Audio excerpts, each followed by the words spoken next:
So Vaishnavi would be performing Shodasha Kalanidhi, a very popular Annamacharya Kirtana, composed in Lalita Ragam and set to Talam Adi.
Because these girls, my Shriyan's classmates, they are all 12th grade seniors. They have a very busy schedules, and I wanted them to present solos because I don't know whether I'll see them next year because they go to college.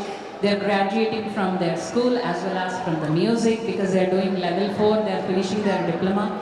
I'm really proud of them, but at the same time I feel a little bit emotional because I don't get to see them. They see that, they tell that, oh yeah, we will come and meet you auntie, but it's not like every week we see them again.